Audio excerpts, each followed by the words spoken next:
हर खबर पर होगी आपकी पकड़। डाउनलोड कीजिए एबीपी लाइव ऐप। देखिए, और अब वक्त है चीन के बहाने हो रही सियासत पर आपको अपडेट देने का। बीजेपी अध्यक्ष जेपी नड्डा ने राजीव गांधी फाउंडेशन को लेकर कांग्रेस से 10 सवाल पूछे, तो कांग्रेस ने भी पलटवार करते हुए बीजेपी से 10 सवाल पूछ डाले। 10 सवाल वाली सियासत के एक छोर पर बीजेपी है और दूसरी तरफ कांग्रेस। बीजेपी की तरफ से पार्टी अध्यक्ष जेपी नड्डा ने सीधे गांधी परिवार पर हमला बोला, राजीव गांधी फाउंडेशन की फंडिंग पर सवाल उठाया और कांग्रेस पर चीन के साथ नरमी बरतने का आरोप लगाया। तो कांग्रेस ने प्रधानमंत्री नरेंद्र मोदी, गृह मंत्री अमित शाह और आरएसएस पर निशाना साधा। 130 करोड़ का देश जानना चाहता है कि आपने सत्ता में रहते हुए क्या क्या काम किया और किस तरीके से आपने देश के विश्वास के साथ विश्वासघात किया है, उसकी जानकारी देना चाहता है। आप समझते थे कि अगर आप वास्तविकता देश के सामने रखेंगे तो शायद कहीं आपके ऊपर ऐसा ना लगे, लोग ऐसा ना सोचेंगे कि आपने हिंदुस्तान की सरहद पे हिफाजत नहीं। आइए आपको बताते हैं कि वो कौन से 10 सवाल हैं जिसको लेकर देश की दो सबसे बड़ी पार्टियों में महाभारत जारी है।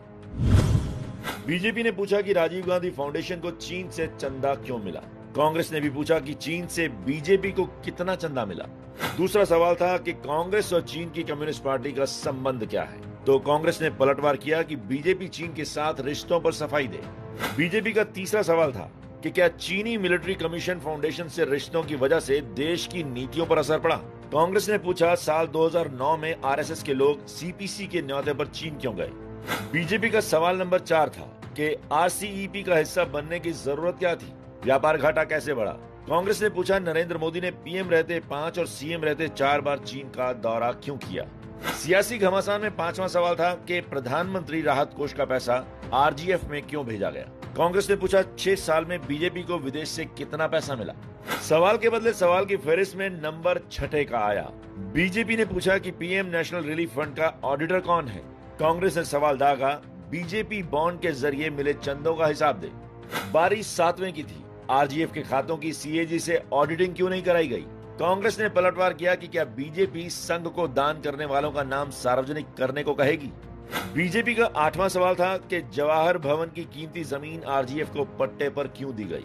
कांग्रेस ने पूछा 2011 में बीजेपी अध्यक्ष नितिन गडकरी के चीन दौरे पर क्या बात हुई। जेपी नड्डा ने आरोप लगाया कि यूपीए शासन में सरकारी कंपनियों पर आरजीएफ में पैसा देने के लिए दबाव डाला गया। कांग्रेस ने फिर चीन पर सवाल दागा। 2014 में अमित शाह ने सांसदों और विधायकों को चीन क्यों भेजा था। सवाल नंबर 10 की बात करें तो बीजेपी ने पूछा कि घोटाले के आरोपी मेहुल चौकसी से आरजीएफ में पैसा क्यों लिया गया। कांग्रेस ने पूछा बीजेपी विवेकानंद फाउंडेशन और इंडिया फाउंडेशन से सवाल क्यों नहीं करती। मूल प्रश्नों से बचने का प्रयास सोनिया जी न करें। जब फॉरेन मिनिस्ट्री ने कह दिया, हमारे एनवॉय ने कह दिया जो चीन में बैठा हुआ है, हमारे एम्बेसडर ने कह दिया कि उनका कब्जा है, they have come across the line of actual control. जब डिफेंस मिनिस्टर ने कह दिया तो इसमें फिर बचा क्या है। बॉर्डर पर चीन के धोखे के बाद जरूरत है कि सभी दल आपस में मिलकर कोई ठोस रणनीति बनाएं। लेकिन अफसोस कि ऐसे मौके पर भी सियासत हो रही है।